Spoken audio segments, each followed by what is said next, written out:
Praise the Lord. Praise the Lord. எல்லாம் வல்ல எங்கள் தந்தையே, இந்த அருமையான புதிய நாளுக்காக உமக்கு நன்றி. இந்த புதிய பொழுதுக்காக, நீர் எங்களுக்கு தந்திருக்கும் இந்த வாழ்விற்காக, நல்ல உடல் நலத்திற்காக உமக்கு நன்றி செலுத்துகிறோம். ஒவ்வொரு நொடியும் எங்களுக்கு சுவாசம் தந்து, எங்களை வழிநடத்தி வருகின்ற உமது பேரன்பிற்காக நன்றி. ஒவ்வொரு நாளும் உமது வார்த்தையைக் கொண்டு எங்களோடு நீர் பேசுவதற்காக, எங்களை வழிநடத்துவதற்காக, சீர்படுத்துவதற்காக உமக்கு நன்றி செலுத்துகிறோம். இன்று நாங்கள் தியானிக்கவிருக்கும் இந்த வாசகங்களை எங்கள் உள்ளத்தில் ஆழமாக பதிரச் செய்யும். இதன் வழியாக நீர் எங்களுக்கு சொல்ல விரும்பும் செய்தியை நாங்கள் முழுமையாக புரிந்து கொள்ள அந்த தேவையான ஞானத்தையும் ஆற்றலையும் எங்களுக்கு தாரும். இந்த வார்த்தையின் ஒளியில் எங்கள் வாழ்வை நாங்கள் சீரமைத்துக் கொள்ளவும், உமக்கு பிடித்த பிள்ளைகளாக வாழவும் எங்களுக்கு அருள் தாரும். எங்கள் பார்வை குறுகியதாக இல்லாமல் உம்முடைய பார்வையில் எல்லாவற்றையும் பார்க்க எங்களுக்கு கற்றுத்தாரும்.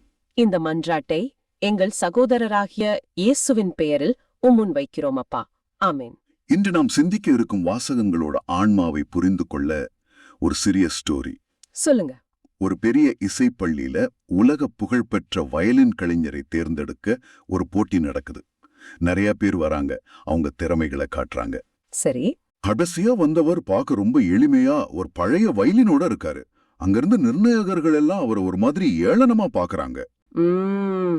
வெளித்தோற்றத்தை வச்சு.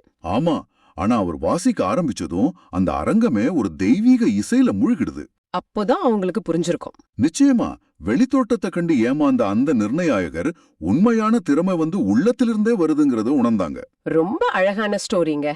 இந்த நிகழ்வை போலவே இன்றைய வாசகங்கள் ஒரு பொதுவான ஆனா ரொம்ப ஆழமான கேள்வியை எழுப்புது. என்ன கேள்வி? அதாவது, விதிகளுக்கும் யதார்த்தத்துக்கும் இடையில ஒரு மோதல் வரும்போது எது ஜெயிக்கும்? வெளித்தோற்றத்துக்கும் உள்ள இருக்கிற உண்மைக்கும் இடையில ஒரு தேர்வு வைக்கப்பட்டா கடவுள் எதை தேர்ந்தெடுப்பார்? ஆமா, இன்றைய வாசகங்கள் இந்த கேள்விகளுக்கு ரொம்ப ஆணித்தரமா பதில் சொல்லுது. அத பத்தி விரிவா பார்க்கலாம். ஆமா, முதல் வாசகத்திலிருந்து ஆரம்பிக்கலாம். இது சாமுவேல் முதல் நூல்ல இருந்து வருது. சூழலே ரொம்ப பரபரப்பானது. அதாவது அதிகாரம் 16, இறைவார்த்தைகள் 1-13 வரை. ஆமா, நாம அந்த வாசகத்துக்குள்ள போகலாம். சரி. முதல் 3 வசனங்கள்ல பாத்தீங்கன்னா சூழலே ரொம்ப பதட்டமா இருக்கு. ஆண்டவர் சவுல் அரசரை இஸ்ரேலின் அரசர் பதவியிலிருந்து ஒதுக்கிட்டார். ஆமா, ஏன்னா சவுல் கடவுளோட கட்டளைக்கு கீழ்ப்படில. அதனால இறைவாக்கினர் சாமுவேல் ரொம்ப துக்கத்துல இருக்காரு. கரெக்ட். அப்போ ஆண்டவர் கேக்குற முதல் கேள்வியே ரொம்ப சூட்டியானது. நான் ஒதுக்கிட்ட சவுலுக்காக நீ எவ்வளவு காலம் துக்கம் கொண்டாடுவாய் அப்படின்னு கேக்குறார். இது கேக்குறதுக்கு போதும், கவலைப்பட்டது பழைச விட்டுட்டு நான் காட்ட போற புது வழிய பாருன்னு சொல்ற மாதிரி இருக்கு இல்லையா? சரியா சொன்னீங்க. கடவுள் அவரை அந்த துக்கத்திலிருந்து வெளியே கொண்டு வந்து ஒரு புது திட்டத்தை கொடுக்கறார். உன் கொம்புல எண்ணெய நிரப்பிக்கிட்டு பெட்லஹேமுக்கு போ. அங்க ஈசாயின்னு ஒருத்தர் இருக்காரு, அவரோட மகன்கள்ல ஒருத்தனை நான் அரசனா தேர்ந்தெடுத்திருக்கேன்னு சொல்றாரு. இது ஒரு சாதாரண விஷயம் இல்ல, ரொம்ப பெரிய, அதே சமயம் ஆபத்தான ஒரு வேலை. அந்த ஆபத்து சாமுவேலுக்கு நல்லாவே புரிஞ்சிருக்கு. அதனாலதான் அவருடனே, நான் எப்படி போவேன், சவுல் இத கேள்விப்பட்டா என்ன கொன்னுடுவானேன்னு கேக்குறாரு. இது ரொம்ப இயல்பான ஒரு பயம் தானே? ஆமா, 100% இயல்பான பயம். ஏன்னா அப்ப பதவியில இருக்கிற ஒரு அரசனுக்கு தெரியாம இன்னொருத்தர அரசனா திருப்பொழிவு செய்யறது ராஜதுரோக குற்றம், மரண தண்டனை கிடைக்கக்கூடிய செயல் அது. ஆனா இங்க ஆண்டவரோட பதில் தான் ரொம்ப சுவாரஸ்யமானது. ஆமா, அவ சாமுவேலோட பயத்தை தட்டி கழிக்கல. நீ ஒரு இறைவாக்கினர், உனக்கு எதுக்கு இந்த பயம்னு அவரு கேட்கல. அதுக்கு பதிலா ஒரு பிராக்டிக்கல் சொல்யூஷன் கொடுக்கிறார். என்ன சொல்றார்? நீ ஒரு இளம் பசுவை கையோட எடுத்தது போ, ஊருக்குள்ள போனதும் ஆண்டவருக்கு பலியிட வந்தேன்னு சொல்லுங்கிறார். இதுல இருந்து என்ன தெரியுதுன்னா, நம்மளோட பயம் பலவீன நேரத்துல கடவுள் நம்ம கூடவே இருந்து நமக்கு தேவையான வழியையும் காட்டுறார். அருமை. சரி, இப்போ சாமுவேல் பெத்லஹேமுக்குள்ள போறாரு. அங்க நடக்கிற நிகழ்வுகளை பார்க்கலாம். அவர் ஊருக்குள்ள நுழைஞ்சதும் ஊர் பெரியவர்கள் எல்லாம் அவரை பார்த்து அஞ்சு நடுங்குகிறார்கள்னு வாசகம் சொல்லுது. சாமுவேலும் அவங்கள சமாதானப்படுத்தி, ஆமா சமாதானம்தான், ஆண்டவருக்கு பலி செலுத்த வந்தேன்னு சொல்லி ஈசாயையும் அவரோட மகன்களையும் அந்த நிகழ்வுக்கு அழைக்கிறார். இங்கதான் இந்த வாசகத்தோட முக்கியமான கட்டம் ஆரம்பிக்குது. ஈசாயோட மகன்கள் வரிசையா வராங்க. முதல்ல வர்றது மூத்த மகன் எலியாபு. எலியாப்ப பார்த்த உடனேயே சாமுவேல் மனசுக்குள்ள ஒரு முடிவுக்கு வந்துடுறார். ஆண்டவரால் திருப்பொழிவு செய்யப்பட்டவன் இவன்தான், சந்தேகமே இல்லன்னு நினைக்கிறார். என்ன காரணம்? அவனோட உயரம், அவனோட கம்பீரமான தோற்றம், ஒரு அரசனுக்கு தேவையான எல்லா வெளி அடையாளமும் அவன்கிட்ட இருந்துச்சு. இதுதான் மனுஷங்களோட பார்வை. நாம பார்த்த உடனே ஒரு முடிவுக்கு வந்துடுறோம். ஆனா ஆண்டவர் உடனே சாமுவேலை திருத்துறாரு. இந்த வாசகத்திலே ரொம்ப முக்கியமான அடிக்கோடிட்டு படிக்க வேண்டிய 7ஆம் வசனம் இதுதான். ஆண்டவர் சொல்றார், அவனோட தோற்றத்தையும் உயரத்தையும் பார்க்காத, நான் அவனை ஒதுக்கிட்டேன். மனுஷன் பாக்குற மாதிரி நான் பாக்குறது இல்ல. மனுஷன் முகத்தை பாக்குறான், ஆனா ஆண்டவரோ அகத்தை பாக்குறார். எவ்வளவு ஆழமான வார்த்தை இது. ஆமா, இந்த உலகத்தோட அளவுகோலுக்கும் கடவுளோட அளவுகோலுக்கும் இருக்கிற வித்தியாசத்தை இது தெளிவா காட்டுது. நாம ஒருத்தரோட படிப்பு, பணம், அழகு, அதிகாரம் இதெல்லாம் பார்த்துதான் அவங்களுக்கு மதிப்பு கொடுப்போம். ஆனா கடவுள் பாக்குறது நம்ம உள்ளத்தை, நம்ம குணத்தை, நம்ம நோக்கத்தை. கரெக்ட். இதுக்கப்புறம் ஒரு பெரிய அணிவகுப்பே நடக்குது. ஈசாய் அவரோட மத்த மகன்களையும் ஒவ்வொருத்தரா சாமுவேல் முன்னாடி கொண்டு வரார். அபினதாப் வரார். சாமுவேல் இவனையும் ஆண்டவர் தேர்ந்துக்கலங்கிறாரு. அடுத்து சம்மா வரார். அப்போ அதே பதில்தான். இப்பனே 7 மகன்கள் அவர் முன்னாடி நடந்து போறாங்க. ஆனா யாருமே தேர்வாகல. அந்த இடத்த கொஞ்சம் கற்பனை பண்ணி பாருங்க. ஈசாய்க்கு ஒரே குழப்பமா இருந்திருக்கும். ஆமா, சாமுவேலுக்கும் தர்ம சங்கடம். ஆண்டவர் ஈசாயோட மகன்கள்ல ஒருத்தர்னு சொன்னாரே, ஆனா இங்க யாருமே சரியா வரலையே. ஒருவேளை நாம ஏதாவது தப்பு பண்ணிட்டோமான்னு ஒரு நிமிஷம் அவர் யோசிச்சிருக்கலாம். ஆனா அவர் அப்படி யோசிக்கல. இங்கதான் சாமுவேலோட நம்பிக்கை வெளிப்படுது. அவர் தன் கண்ணால பார்த்ததை விட கடவுளோட வார்த்தையை அதிகமா நம்பினார். அதனாலதான் ஈசாய் கிட்ட கேக்குறார், உன் பிள்ளைங்கள் இவ்வளவு பேர் தானா? அதுக்கு ஈசாய் சொல்ற பதில் ரொம்ப கவனிக்க வேண்டிய ஒண்ணு. அவர் சொல்றாரு, இன்னும் ஒரு சின்ன பையன் இருக்கான், அவன் ஆடுகளை மேய்ச்சிட்டு இருக்கான். இந்த ஒரு வரியில தாவீது அந்த குடும்பத்துல எப்படி நடத்தப்பட்டார்னு தெரியுது. ஆமா, யோசிச்சு பாருங்க. ஊருக்கே பெரிய இறைவாக்குனர் வந்திருக்கார். வீட்ல ஒரு புனிதமான பலி நிகழ்வு நடக்குது. ஆனா அதுக்கு கூட தாவீத கூப்பிடல. அவர் ஒரு பொருட்டாவே மதிக்கல. வயல்ல ஆடு மேய்க்கிற மிதைக்கிற ஒரு அனுப்பிட்டாங்க. ஆமா, அவர் அந்த முக்கியமான நிகழ்வுல கலந்துக்க தகுதியானவர்னு அவங்க நினைக்கல. ஆனா சாமுவேல் ரொம்ப உறுதியா சொல்றார், ஆள் அனுப்பி அவனை கூட்டிட்டு வா, அவன் வர்ற வரைக்கும் நான் சாப்பிட மாட்டேன்னு. தாவீத கூட்டிட்டு வராங்க. அப்போ வாசகம் அவர் எப்படி விவரிக்கிறது பாருங்க. அவன் சிவந்த மேனி, ஒளி வீசும் கண்கள், அழகிய தோற்றத்துடன் இருந்தான். இங்க ஒரு சின்ன முரண்பாடு இருக்குல்ல.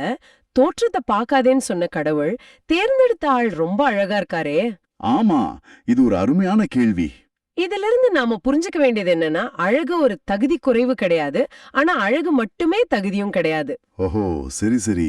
எலியாப்போட கம்பீரமான தோற்றம் நிராகரிக்கப்பட்டது, ஏன்னா அவன் உள்ளம் சரியில்லை. ஆனா தாவீதோட அழகிய தோற்றம் ஏற்றுக்கொள்ளப்பட்டது, ஏன்னா அவனோட உள்ளம் கடவுளுக்கு பிடிச்ச மாதிரி இருந்துச்சு. உண்மையான தகுதி உள்ளுக்குள்ளதான் இருக்கு. அத கடவுளால மட்டும்தான் பார்க்க முடியும். ரொம்ப தெளிவான விளக்கம். தாவீது அந்த இடத்துக்கு வந்ததும் கடவுளோட கட்டளை தாமதம் இல்லாம வருது. தேர்ந்தெடுக்கப்பட்டவன் இவன்தான், எழுந்து இவனை திருப்பொழிவு செய். உடனே சாமுவேல் அந்த எண்ணெய் கொம்பை எடுத்து தாவீதோட அண்ணன்கள் எல்லாருக்கும் முன்னாடி அவனை திருப்பொழிவு செய்றார். அதோட உடனடி விளைவையும் வாசகம் சொல்லுது. அன்று முதல் ஆண்டவரின் ஆவி தாவீதின் மேல் நிறைவா இருந்தது. ஆமா, இது வெறும் ஒரு சடங்கு மாதிரி செஞ்சுட்டு போற நிகழ்வு இல்ல. அந்த நொடியில இருந்து கடவுளோட வல்லமை, ஞானம், அதிகாரம் எல்லாம் தாவீது மேல இறங்குது.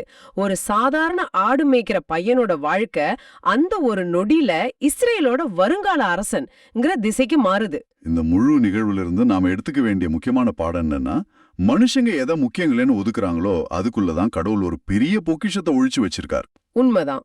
நாம ஒருத்தரோட வெளித்தோற்றம், அவங்க சமூக நிலை, அவங்க வெற்றி தோல்வியை வச்சு எடை போடுறோம். இது நம்ம இயல்பு. ஆனா கடவுளோட பார்வை நம்ம உள்ளத்தை ஊடுருவி பாக்குது. அப்போ நாம நம்மளே கேட்டுக்க வேண்டிய ஒரு முக்கியமான கேள்வி இருக்கு. நம்ம பார்வையில முக்கியமற்றவங்களா தெரியறதால நாம கண்டுக்காம விடுற தாவீதுகள் நம்ம வாழ்க்கையில யார்? நல்ல கேள்வி. அது நம்ம குடும்பத்துல இருக்கலாம், வேலை செய்யற இடத்துல இருக்கலாம், இல்ல நம்ம சமூகத்துல இருக்கலாம். நாம ஒரு பொருட்டாவே மதிக்காத ஒரு நபருக்குள்ள ஒரு தேசத்தையே வழிநடத்துற திறமைய கடவுள் வச்சிருக்கலாம் இல்லையா? ரொம்ப அருமையான சிந்தனை. அதோட இந்த நிகழ்வு நமக்கு ஒரு பெரிய நம்பிக்கையும் கொடுக்கணும். கடவுள் பெரும்பாலும் இந்த உலகத்தால எளிமையானவங்க, புறக்கணிக்கப்பட்டவங்கன்னு பார்க்கப்படுறவங்களைத்தான் தன்னோட பெரிய திட்டங்களுக்கு தேர்ந்தெடுக்கிறார். ஆமா, தாவீது ஒரு அரண்மனையில பிறக்கல. அவர் ஒரு சாதாரண இடையர். மோசேயும் அப்படிதான். புனித பேதுருவும் ஒரு சாதாரண மீனவர் தானே. அதனால இந்த செய்தி உங்களுக்கு ஒரு பெரிய நம்பிக்கையை கொடுக்கணும். உங்க நிலைமை எதுவா வேணா இருக்கலாம். உங்க படிப்பு, செல்வம், தோற்றம் எதுவா வேணா இருக்கலாம். ஆனா உங்க உள்ளம் கடவுளோட இருந்துச்சுன்னா அவர் உங்களை தன்னோட வல்லமையான கருவியா பயன்படுத்துவார். உலகம் உங்களை ஒதுக்கலாம். ஆனா உங்களை உருவாக்கின கடவுள் ஒருபோதும் ஒதுக்க மாட்டார். நிச்சயமா அவர் உங்கள் உள்ளத்தை பார்க்கிறார். மனிதர்களால் வயலில் ஒதுக்கப்பட்டவன் இறைவனால் அரண்மனைக்கு தேர்ந்தெடுக்கப்படுது. வெளித்தோற்றம் நிராகரிக்கப்பட்டு அகம் ஏற்றுக்கொள்ளப்படுது. இந்த தேர்வை உறுதி செய்வது போல பதிலுரை பாடல் அமைஞ்சிருக்கு. இது திருப்பாடல் 89 வருது. இது வெறும் பாடல் மட்டுமில்ல, இறைவன் தன் தேர்வை பற்றி விளக்குற ஒரு வாக்குறுதி. இதோட பல்லவி, என் ஊழியன் தாவீதை கண்டுபிடித்தேன். ஆமா, தேர்ந்தெடுத்தேன் அப்படின்னு சொல்லல, கண்டுபிடித்தேன் அப்படின்னு சொல்றாரு. மறைஞ்சு இருந்த ஒரு புதையலை கண்டுபிடிக்கிற மாதிரி. வசனம் 19 நான் வாசிக்கிறேன். முற்காலத்தில் பற்றுமிகு அடியார்க்கு நீர் காட்சியளித்து கூறியது, வீரன் ஒருவனுக்கு வலிமை அளித்தேன், மக்களினின்று தேர்ந்தெடுக்கப்பட்டவனை உயர்த்தினேன். இந்த ஒரு வசனத்திலே பாத்தீங்கன்னா பல ஆழமான செய்திகள் இருக்கு. முதல்ல கவனிங்க, வீரன் ஒருவனுக்கு வலிமை அளித்தேன் அப்படின்னு இறைவன் சொல்றாரு. அவர் ஏற்கனவே வலிமையா இருந்த ஒரு வீரனை தேடி போகல. ஆமா, அது முக்கியமான பாயிண்ட். அவர் ஒருத்தரை தேர்ந்தெடுத்து அவருக்கு தேவையான வலிமையை தானே கொடுக்கறதா சொல்றாரு. இது இறைவனோட செயல்பாட்டு முறையே நமக்கு காட்டுது. அவர் நம்ம திறமைகளை நம்பி நம்மள தேர்ந்தெடுக்கிறது இல்ல, அவர் நம்ம மேல வைக்கிற நம்பிக்கையால நமக்கு திறமைகளை கொடுக்கறாரு. அதுவும் அந்த வீரனை எங்கிருந்து தேர்ந்தெடுக்கிறாரு அப்படிங்கிறது இன்னும் ஆச்சரியமா இருக்கு. மக்களின் இன்று தேர்ந்தெடுக்கப்பட்டவனை உயர்த்தினேன் அப்படின்னு சொல்றாரு. அதாவது சாதாரண ஜனங்க கூட்டத்திலிருந்து நம்மள மாதிரி ஒருத்தரை தான் அவர் தேர்ந்தெடுக்கிறாரு. நமக்கு கொடுக்கப்பட்டிருக்கிற பொறுப்புகள், அது குடும்பத்திலயோ வேலை செய்யற இடத்துலயோ இல்ல திரு அவையிலயோ ரொம்ப கடினமா தோணுச்சுன்னா நம்ம பயப்பட தேவையில்லை. அந்த பொறுப்புக்கு நம்மள தேர்ந்தெடுத்தவர் இறைவன் அப்படிங்கறத நம்ம நினைச்சுக்கணும். அவரே நமக்கு தேவையான ஞானத்தையும் வலிமையும் கொடுப்பாரு. அடுத்த வசனம், அதாவது வசனம் 20, இந்த தேர்வோட தனிப்பட்ட தன்மைய இன்னும் ஆழமாக்குது. என் ஊழியன் தாவீதை கண்டுபிடித்தேன், என் திருத்தைலத்தால் அவனுக்கு திருப்பொழிவு செய்தேன். பல கோடி மக்கள்ல இறைவன் தாவீதோட இதயத்தை கண்டு அவனை தேடி போனார். ஆமா, இறைவன் நம்ம ஒவ்வொருத்தரையும் பெயர் சொல்லி அழைத்து தேடி வர்றாரு. அடுத்து வர பகுதி ரொம்ப முக்கியம். என் திருத்தைலத்தால் அவனுக்கு திருப்பொழிவு செய்தேன். இந்த திருப்பொழிவு அப்படிங்கிறது வெறும் ஒரு சடங்கு இல்ல. ஒருத்தரை அரசராகவோ குருவாகவோ நியமிக்கும் போது இந்த திருப்பொழிவு தான் அவருக்கு ஒரு அதிகாரப்பூர்வமான அங்கீகாரத்தை கொடுக்குது. அது அந்த நபரை இறைவனுக்காக தனிச்சு பிரிச்சு அவரோட ஆவியின் வல்லமையால நிரப்புறத குறிக்குது. அந்த நொடியிலிருந்து அவர் இறைவனோட பிரதிநிதியா மாறுறாரு. அப்போ தாவீது இஸ்ரேலோட அரசன் மட்டும் இல்ல, இறைவனோட திட்டத்தை நிறைவேற்ற ஒரு கருவியாகவும் தேர்ந்தெடுக்கப்பட்டாரு. இந்த திருப்பொழிவு தான் அவருக்கு எல்லா சூழ்நிலையிலையும் வலிமையை கொடுத்துச்சு. மிக சரி. அதத்தான் அடுத்த வசனம் 21 ஒரு அற்புதமான வாக்குறுதியா உறுதிப்படுத்துது. என் கை என்னாலும் அவனோடு இருக்கும், என் புயம் உண்மையாகவே அவனை வலிமைப்படுத்தும். இது வெறும் ஆறுதல் வார்த்தை இல்ல, இது ஒரு வாழ்நாள் ஒப்பந்தம். இறைவனோட கை அப்படிங்கிறது அவரோட பாதுகாப்பையும் வழிநடத்துதலையும் குறிக்குது இல்லையா? ஆமா, நாம தடுமாறி விழும்போது நம்மள தாங்கி பிடிக்கிற கரம் அது. அவரோட புயம் அப்படிங்கிறது அவரோட எல்லையற்ற ஆற்றலை குறிக்குது. நம்மளோட சொந்த பலத்தால செய்ய முடியாத காரியங்களை அவரோட புயத்தோட வலிமையால நம்ம செஞ்சு முடிக்க முடியும். தாவீதோட வாழ்க்கையில இது அப்பட்டமா தெரியுது. அந்த பெரிய வீரன் கோலியாத் அவர் எப்படி ஜெயிச்சாரு? தன்னோட பலத்தால இல்ல, படைகளின் ஆண்டவர் பெயரால. அந்த சின்ன பையன் கையில இருந்த கவன்கல்ல வழி நடத்தினது இறைவனோட புயம்தான். அது மட்டும் இல்ல, சவுல் அரசன் அவரை பல வருஷமும் கொல்ல துரத்தின போதும், சொந்த மகனே அவருக்கு எதிரா வந்த போதும், எல்லா சோதனைகள்லயும் இறைவனோட இந்த உடனிருப்பு தான் அவரை தாங்குச்சு. இந்த வாக்குறுதி உங்களுக்கும் எனக்கும் கூட பொருந்தும். திருமுழுக்கு வழியா நாமளும் இறைவனுக்காக திருப்பொழிவு செய்யப்பட்டிருக்கோம். ஆமா, நாம இறைவனோட பணிக்காக நம்மள அர்ப்பணிக்கும் போது அவரோட கை என்னாலும் நம்மளோட இருக்கும். அவரோட புயம் நம்மள வலிமைப்படுத்தும். ஆக இறைவன் நம்மள தேர்ந்தெடுத்து வலிமைப்படுத்தி நம்ம கூடவே இருக்காரு. இது அந்த உடன்படிக்கையோட ஒரு பக்கம். ஆனா அந்த உடன்படிக்கைக்கு மறுபக்கம் என்ன? இப்படி தேர்ந்தெடுக்கப்பட்ட நாம எப்படி பதிலளிக்கணும்? அந்த உறவு எப்படி இருக்கணும்? இத பத்தி வசனங்கள் 26, 27 பேசுது. வசனம் 26 நான் வாசிக்கிறேன். நீரே என் தந்தை, என் இறைவன், என் மீட்பின் பாறை என்று அவன் என்னை அழைப்பான். என்ன ஒரு அற்புதமான வரவின் வெளிப்பாடு. முதல் பகுதியில இறைவன் என்ன செய்வாருன்னு பார்த்தோம். இந்த பகுதியில தேர்ந்தெடுக்கப்பட்ட தாவீதோட பதில் என்னவா இருக்குன்னு பாக்குறோம். அவர் இறைவனை ஒரு தூரத்து ராஜாவாகவோ எஜமானராகவோ மட்டும் பார்க்கல. ஆமா, 3 விதமான உறவுகளை இங்க பார்க்க முடியுது. முதல்ல, நீரே என் தந்தை, இது ரொம்ப நெருக்கமான பாசமான உறவை காட்டுது. ஒரு குழந்தை மாதிரி. ஆமா, ஒரு குழந்தை தான் அப்பா கிட்ட எப்படி முழு உரிமையோட நம்பிக்கையோட இருக்குமோ அப்படிப்பட்ட உறவு. ரெண்டாவது, என் இறைவன், இது முழுமையான பணிவ ஆராதனைய காட்டுது. மூணாவது, என் மீட்பின் பாறை, இது முழுமையான நம்பிக்கையை காட்டுது. புயல் வந்தா எப்படி ஒரு பெரிய பாறையை பிடிச்சுப்போமோ அப்படி என் வாழ்க்கை பிரச்சனைகளுக்கு நீரே பாதுகாப்புன்னு சொல்றாரு. இந்த உறவுதான் கிறிஸ்தவ விசுவாசத்தோட இதயம். இறைவன் நமக்கு கட்டளைகளை தந்த அரசர் மட்டும் இல்ல, நம்மள அன்பு செய்யற தந்தை. அதனாலதான் ஆண்டவர் இயேசுவே நமக்கு ஜெபிக்க கத்து கொடுக்கும்போது விண்ணுலகில் இருக்கிற எங்கள் தந்தையே அப்படின்னு தொடங்க சொன்னார். உங்க வாழ்க்கையில பிரச்சனைகள் வரும்போது இறைவனை உங்க மீட்பின் பாறையா, உங்க தந்தையா பற்றி கொள்ள இந்த வாசகம் உங்களை கூப்பிடுதா? ஒரு நிமிஷம் யோசிச்சு பாருங்க. நாம இறைவனோட இப்படிப்பட்ட ஒரு நெருக்கமான உறவுக்குள்ள வரும்போது அவர் என்ன செய்யறாரு? அதுதான் கடைசி வசனம். வசனம் 27. நான் அவனை என் தலைப்பேராக்குவேன், மண்ணுலகின் மாபெரும் மன்னனாக்குவேன். இங்க தலைப்பேரு அப்படிங்கிற வார்த்தைக்கு பின்னால ஒரு பெரிய வரலாற்று பின்னணி இருக்கு. அந்த காலத்துல தலைப்பேரு, அதாவது முதல் மகனுக்கு தான் குடும்ப சொத்துல 2 பங்கும் அப்பாவோட ஆசிர்வாதத்துல சிறப்புரிமையும் உண்டு. அது ஒரு உயர்ந்த நிலைய குறிக்குது. அப்போ இறைவன் தாவீத மத்த எல்லா அரசர்களை விட மேலாக உயர்த்துறதா வாக்கு கொடுக்கறாரு. ஆமா, தனக்குரிய சிறப்புரிமை பெற்ற மகனா வாரிசா உயர்த்துறதா சொல்றாரு. ஆனா இந்த வாக்குறுதியோட முழுமையான நிறைவேறுதல் தாவீதோட ஆட்சியில மட்டும் முடிஞ்சிடல இல்லையா? அது ரொம்ப முக்கியமான புள்ளி. ஆமா, கிறிஸ்தவ பார்வையில இந்த வாக்குறுதியோட முழுமையான நித்தியமான நிறைவேறுதல் தாவீதோட மகனும் நம்ம ஆண்டவருமாகிய இயேசு கிறிஸ்துவுல தான் நடக்குது. அவரே உண்மையான தலைப்பேரு, அவரே எல்லா அரசர்களுக்கும் மேலான மாபெரும் மன்னர். தாவீதுக்கு கொடுக்கப்பட்ட இந்த வாக்குறுதி இயேசுவுல அதோட உச்சத்தை அடையுது. அப்படியானா ஆயிரக்கணக்கான வருஷத்துக்கு முன்னாடி தாவீதுக்கு கொடுக்கப்பட்ட இந்த வாக்குறுதி இன்னைக்கு நமக்கும் எப்படி பொருந்தும்? திருமுழுக்கின் வழியாக நாமளும் அந்த குடும்பத்துல, அதாவது இயேசு கிறிஸ்து மூலமா இறைவனோட பிள்ளைகளா இணைக்கப்பட்டிருக்கோம். புனித பவுல் சொல்ற மாதிரி நாம கிறிஸ்துவோட உடன் பங்காளிகள். அதனால தாவீதுக்கு கொடுக்கப்பட்ட வாக்குறுதிகள் இயேசு வழியா உங்களுக்கும் உரியதாகுது. ஓகே. இறைவன் உங்களையும் பெயர் சொல்லி தேர்ந்தெடுத்திருக்காரு. திருமுழுக்கு வழியா திருப்பொழிவு செஞ்சிருக்காரு.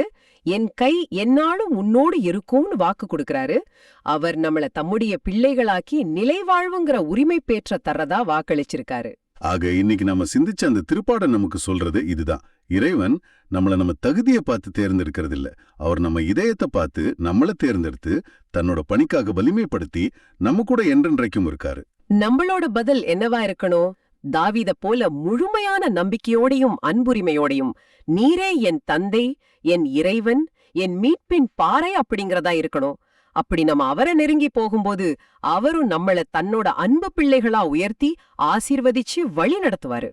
இது அரசன் கடவுள்ங்கிற உறவை தாண்டி ஒரு தந்தை மகன் உறவு மாதிரி மாறுது. அந்த அகத்துல இருந்த உறவுக்கான ஏக்கம்தான் ஆண்டவர் தேடிய தகுதியா இருந்திருக்கணும். சரியா சொன்னீங்க. முதல் வாசகத்துல இறைவன் சாமுவேலுக்கு ஒரு கொள்கைய சொன்னாரு, நான் அகத்தை பார்க்கிறேன். இந்த பதிலுரை பாடல் அந்த அகத்துல என்ன இருந்ததுங்கிறத காட்டுது. நம்பிக்கை, உறவு, ஆமா, அப்புறம் முழுமையான சார்பு நிலை. இந்த உள் யதார்த்தம் அந்த வெளிப்புற விதிகளையும் சமூக மரபுகளையும் விட வலிமையானதுங்கிறத இறைவன் நிலைநாட்டுறாரு. சரி, இந்த உள் யதார்த்தம் வர்சஸ் வெளிப்புற விதிகள்ங்கிற போராட்டம் ஒரு எளிய அன்றாட நிகழ்வுல எப்படி வெளிப்படுது? அதத்தான் நற்செய்தி வாசகம் நமக்கு காட்டுது. ஆஹா, நற்செய்தியில வர்ற இந்த நிகழ்வு ரொம்ப முக்கியமானது. முதல் வாசகத்துல ஒரு நாட்டோட அரசன் தேர்ந்தெடுக்கப்பட்டான். இங்க வயல்வெளியில சில பசியுள்ள மனிதர்களை பாக்குறோம். சரி, இத இன்னும் நல்லா புரிஞ்சுக்க ஒரு சின்ன ஸ்டோரியோட ஆரம்பிக்கலாம்னு நினைக்கிறேன். ஒரு பெரிய மருத்துவமனையில நோயாளிகளை பார்க்க வர்றதுக்குன்னு ஒரு குறிப்பிட்ட நேரம் இருந்துச்சு. அந்த நேரத்தை தாண்டி ஒரு நிமிஷம் கூட யாரையும் உள்ளே விட மாட்டாங்க. ரொம்ப கண்டிப்பான விதி. ஒரு நாள் சாயங்காலம் தீவிர சிகிச்சை பிரிவுல ஒருத்தர் ரொம்ப கவலைக்கிடமா உயிருக்கு போராடிக்கிட்டு இருந்தார்.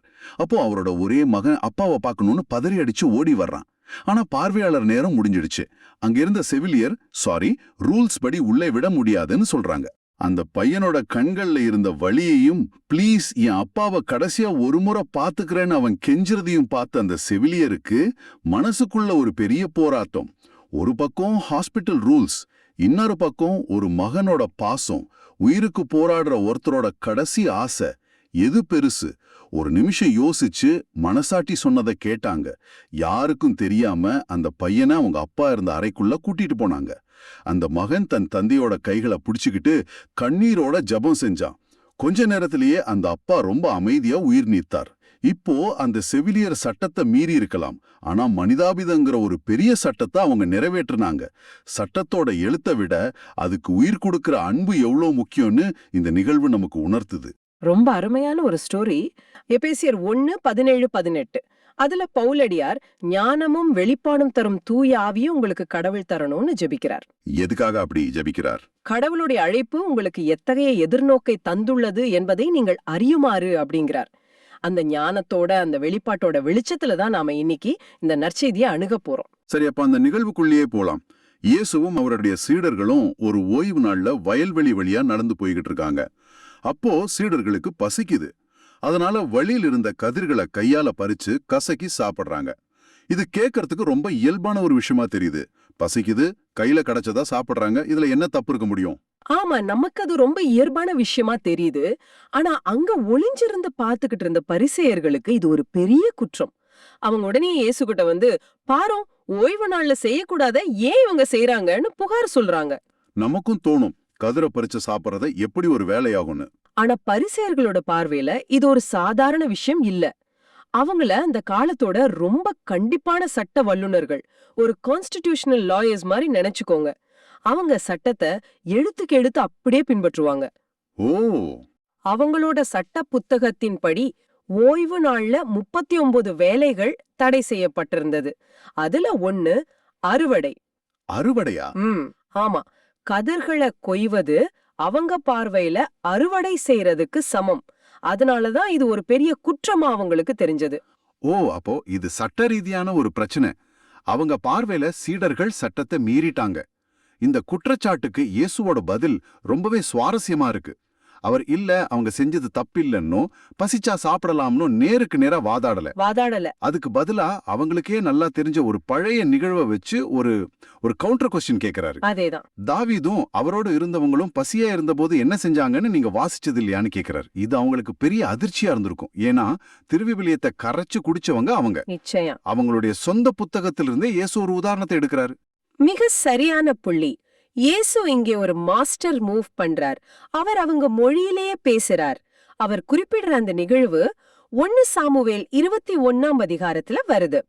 தாவீது சவுல் அரசனுக்கு பயந்து தப்பி ஓடும்போது நோபுங்கிற இடத்துக்கு வர்றார்.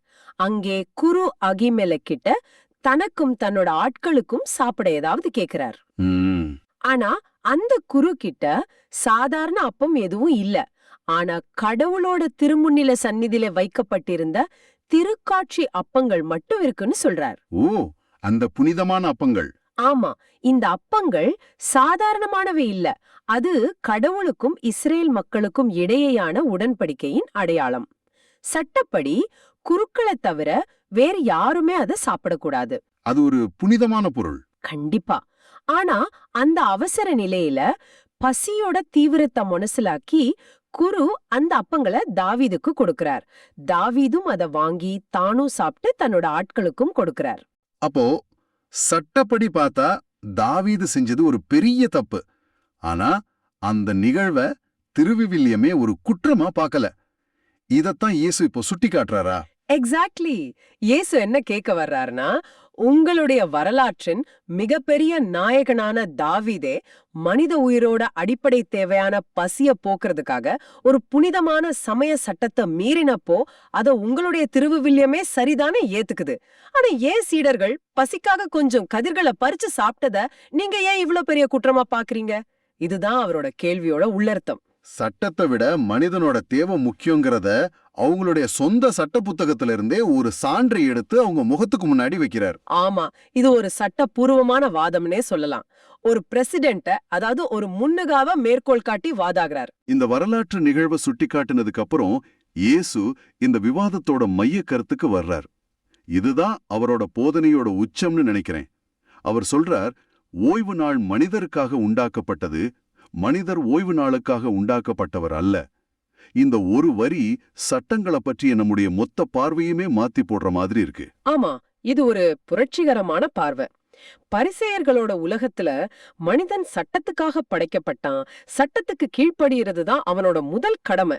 அதை செய்யறதுக்காக அவன் எவ்வளவு கஷ்டப்பட்டாலும் பரவாயில்ல.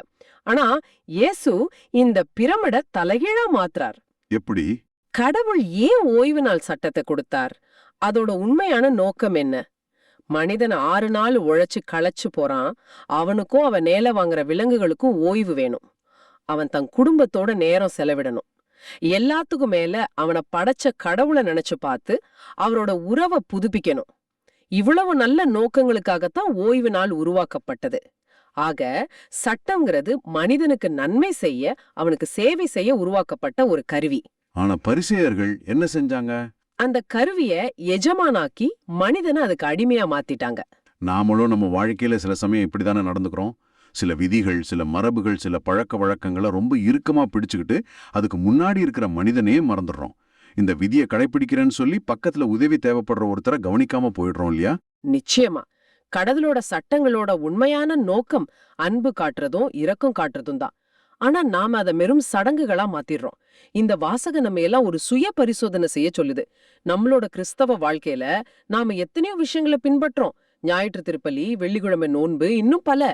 ஆனா இதையெல்லாம் ஏன் செய்யறோங்கிற ஆன்மாவை மறந்துட்டு வெறும் கடமைக்காக மட்டும் செஞ்சா நாமளும் அந்த பரிசேயர்களோட மனநிலையில தான் இருக்கோம்னு அர்த்தம். சட்டத்தோட நோக்கம் நம்ம விடுவிப்பதாக இருக்கணுமே தவிர நம்மை சிறைப்படுத்துவதாக இருக்கக்கூடாது. இந்த ஆழமான விளக்கத்துக்கு பிறகு இயேசு இறுதியா ஒரு வாக்கியத்தை சொல்லி இந்த உரையாடலை முடிக்கிறாரு. அது வெறுமனே ஒரு முடிவுரை மாதிரி தெரியல, ஒரு பிரகடனம் மாதிரி இருக்கு. அவர் சொல்றார், ஆதலால் ஓய்வு நாளுக்கும் மானிட மகனே தலைவர். வாவ், இது ரொம்ப பெரிய ஒரு ஸ்டேட்மெண்ட். இதுக்கு என்ன அர்த்தம்?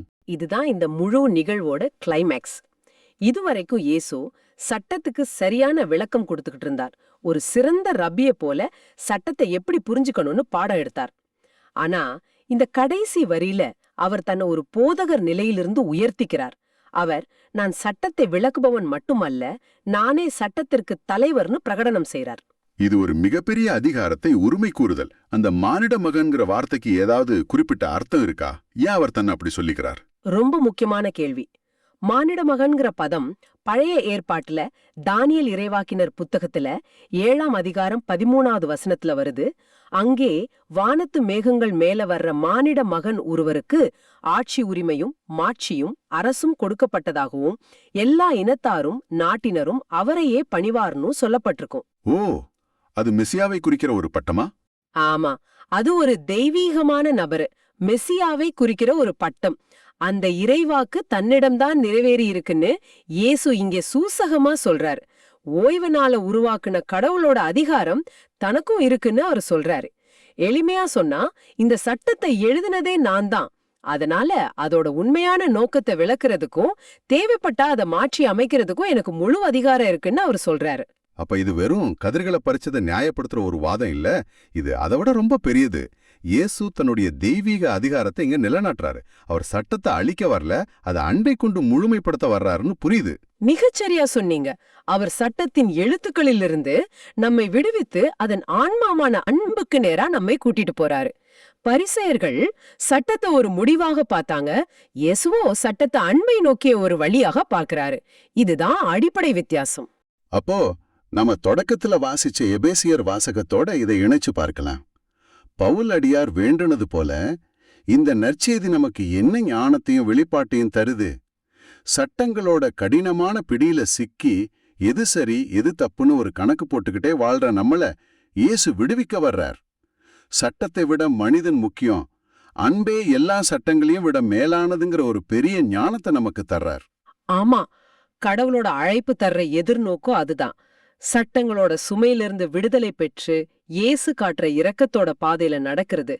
பரிசேயர்களை போல ஒருத்தரோட வெளிப்புற செயல்களை வச்சு அவங்கள எடை போடாம அவங்களோட தேவைகளையும் வலிகளையும் புரிஞ்சுக்கிட்டு அன்பு காட்ட இந்த வாசகம் நம்மள அழைக்குது. ஆமா, இனிமேல் நம்ம வாழ்க்கையில வர்ற ஒவ்வொரு ஓய்வு நாளையும், அதாவது ஒவ்வொரு ஞாயிற்றுக்கிழமையும் வெறுமனே கடமைக்காக திருப்பலியில கலந்துக்கிற நாளா மட்டும் பார்க்காம கடவுளோட உறவை புதுப்பிச்சுக்கிட்டு அந்த அன்போட ஆற்றலை பெற்று வாரத்தோட மற்ற நாட்கள்ல மத்தவங்களுக்கு சேவை செய்யற ஒரு அன்பின் நாளா மாத்த இந்த வாசகம் நம்மள தூண்டுது. ஓய்வு நாளோட உண்மையான தலைவர் இயேசு. அவரை நம்ம வாழ்க்கையோட தலைவரா ஏத்துக்கிட்டோம்னா அவரோட அன்பின் சட்டம் நம்மள வழி நடத்தும். அப்போ நம்ம செயல்கள் எல்லாமே கடவுளுக்கு உகந்ததா மாறும். இந்த உரையாடலை கேட்கும்போது எனக்கு ஒரு சிந்தனை வருது. நாம பெரும்பாலும் விதிகளை மத்தவங்கள கட்டுப்படுத்தவும் அவங்க மேல ஆதிக்கம் செலுத்தவும் தான் பயன்படுத்துறோம். ஆனா இயேசுவோ அதே விதிகளை ஒருத்தரை விடுவிக்கவும் அவங்களுக்கு உயிர் கொடுக்கவும் எப்படி பயன்படுத்தலாம்னு காட்டுறார். நாம நம்ம குடும்பத்திலயோ வேலை செய்யற இடத்துலயோ நம்ம சமூகத்திலயும் இருக்கிற எழுதப்பட்ட எழுதப்படாத விதிகளை எப்படி பார்க்கறோம், அதை மத்தவங்களுக்கு எதிரான ஆயுதமா பயன்படுத்துறோமா இல்ல அவங்களுக்கு உதவுற ஒரு கருவியா பார்க்கறோமா? இதுதான் இந்த நிகழ்வு நமக்கு விட்டு செல்ற ஒரு பெரிய கேள்வி. இந்த 3 வாசகங்களையும் ஒன்னா இணைச்சு பாருங்க. ஒரு பொதுவான இழை தெளிவா தெரியுது. ஆமா, வாசகத்துல இறைவன் சமூக தகுதி என்ற வெளித்தோற்றத்தை நிராகரித்து தாவீதோட அகத்தை பார்க்கறாரு. நற்செய்தியில இயேசு ஓய்வு நாள் சட்டம்ங்கிற வெளிப்பட விதியை விட சீடர்களோட பசிங்கிற உள் யதார்த்தத்துக்கு முக்கியத்துவம் கொடுக்கறாரு. இந்த சிந்தனைய நம்ம காலத்தின் திருத்தந்தை பிரான்சிஸோட வார்த்தைகளோட பொருத்தி பார்க்கறது இன்னும் ஆழமான புரிதலை தரும். ஆமா, எடுத்தந்தை பிரான்சிஸ் அடிக்கடி சொல்ற ஒரு கருத்து இது. அவர் கேட்கிறாரு, சில கிறிஸ்தவர்கள் தங்கள் நம்பிக்கையையும் பக்தியையும் பல கட்டளைகளுக்குள் அடக்கி விடுகிறார்கள். நான் இதை செய்யணும் அதை செய்யணும் அப்படின்னு ஒரு பட்டியலை வச்சிருக்காங்க. ஆனா அந்த பட்டியல்ல இயேசு எங்க அப்படின்னு ஒரு முக்கியமான கேள்வியை எழுப்புறாரு. தொடர்ந்து அவர், ஒரு கட்டளை இயேசுவிடமிருந்து வந்தால் மட்டுமே, அது உங்களை இயேசுவிடம் கொண்டு சென்றால் மட்டுமே செல்லுபடியாகும். இயேசுவே மையம் அப்படின்னு சொல்றாரு. இது எவ்வளவு உண்மையானது. பரிசேயர்கள் ஓய்வு நாள் சட்டத்தை பார்த்தாங்க, ஆனா பசியோட இருந்த மனிதர்களை பார்க்கல. அவங்க இயேசுவ மையமா வைக்க தவறிட்டாங்க. அவங்களோட மதப்பற்று அவங்கள இரக்கமற்றவங்களா மாத்திடுச்சு. சாமுவேல் எலியாபின் உயரத்தை பார்த்தார், ஆனா இறைவன் தாவீதின் இதயத்தை பார்த்தார். பரிசேயர்கள் சட்ட மீறல பார்த்தார்கள், ஆனா இயேசு சீடர்களின் பசியை பார்த்தார். இது நம்மளோட ஆன்மீக வாழ்விலும் ஒரு பெரிய சவால். நாம செய்யற ஜபங்கள், கடைபிடிக்கிற நோன்புகள், கொடுக்கிற காணிக்கைகள், இதெல்லாம் வெறும் சட்டங்களை கடைபிடிக்கிறதுக்காகவா இல்ல இயேசுவோட உள்ள உறவை ஆழப்படுத்துறதுக்காகவா? திருத்தந்தையோட வார்த்தைகள் அதைத்தான் நமக்கு நினைவுபடுத்துது. நம்ம ஆன்மீக வாழ்வோட மையம் சட்டங்களோ சடங்குகளோ வெளித்தோற்றமோ இல்ல, மாறாக அன்பும் இரக்கமும் நிறைந்த இயேசு கிறிஸ்துவே. நம்மளோட ஒவ்வொரு செயலும் ஒவ்வொரு விதியும் நம்மளை இயேசு கிட்ட நெருக்கமா கொண்டு செல்லுதா இல்ல அவரை விட்டு நம்மள தூரமாக்குதான்னு நம்ம தொடர்ந்து சோதிச்சு பார்க்கணும். அகத்தை பார்க்கற ஆண்டவருக்காக நம்ம அகத்தை நாம எப்படி தயாரிக்கிறோங்கிறது தான் கேள்வி. இன்று நாம் சிந்தித்த இந்த வார்த்தைகளின் அடிப்படையில் உங்களை நீங்களே கேட்டுக்கொள்ள ஒரு கேள்வி. உங்கள் அன்றாட வாழ்வில் நீங்க சந்திக்கிற மனிதர்களை, அவங்களோட வெளித்தோற்றத்தை, பதவிய அல்லது சமூக அந்தஸ்தை வச்சு மதிப்பிடுறீங்களா இல்ல அவங்களோட உள்ளத்தை பார்க்க முயற்சிக்கிறீங்களா? மேலும் உங்கள் ஆன்மீக வாழ்வில் நீங்க பின்பற்றுகிற விதிகள் உங்களை அன்பிலும் மனிதநேயத்திலும் வளரச் செய்து இயேசு கிட்ட நெருக்கமா கொண்டு செல்லுதா இல்லனா அவை வெறும் சடங்குகளா உங்களை அவரிடமிருந்து தூரமாக்குதா? இந்த ஆழமான பார்வை உங்களுக்கு பயனுள்ளதாக இருக்குதுன்னு நினைச்சா மத்தவங்களுக்கு இந்த வீடியோ ஷேர் பண்ணுங்க. நற்செய்தியின் தூதராக இறையாட்சியை எடுத்துரைங்க. நன்றி. மீண்டும் நாளை சிந்திப்போம். இயேசுவுக்கே புகழ். அன்னை மரியே வாழ்க.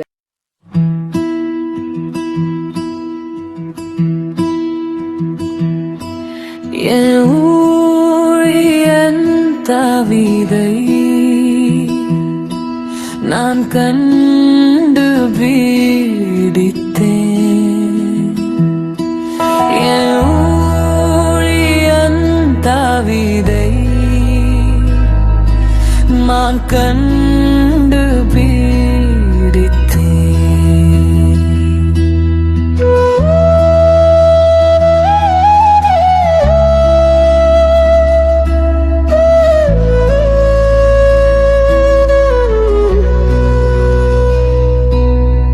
முற்காலத்திலும் பற்றுமிகு அடியார்க்கு நீர் காட்சி தந்து கூறியது, வீரன் ஒருவனுக்கு வலிமை அளித்தேன், மக்களினின்று தேர்ந்தெடுக்கப்பட்டவனை உயர்த்தினேன். என் ஊழியன் தாவீதை நான் கண்டு பீடித்தேன்.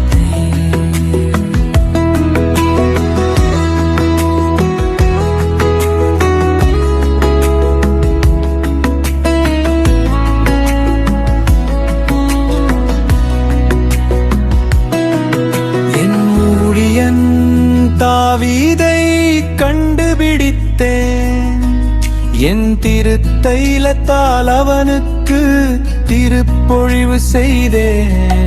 என் கை எப்பொழுதும் அவனோடு இருக்கும்.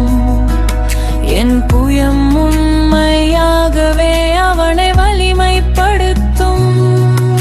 என் ஊழியன் தாவீதை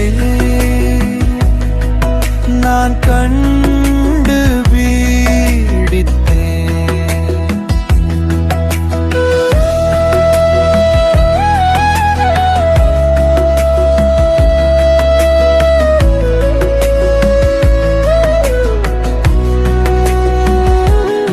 நீரே நீரே என் தந்தை, என் இறைவன், என் மீட்பின் பாறை என்று.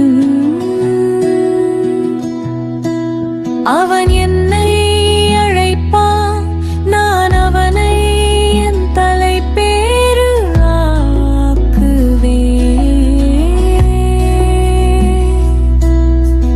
மண்ணகத்தின் மாபெரும் மன்னன் ஆக்குவேன்.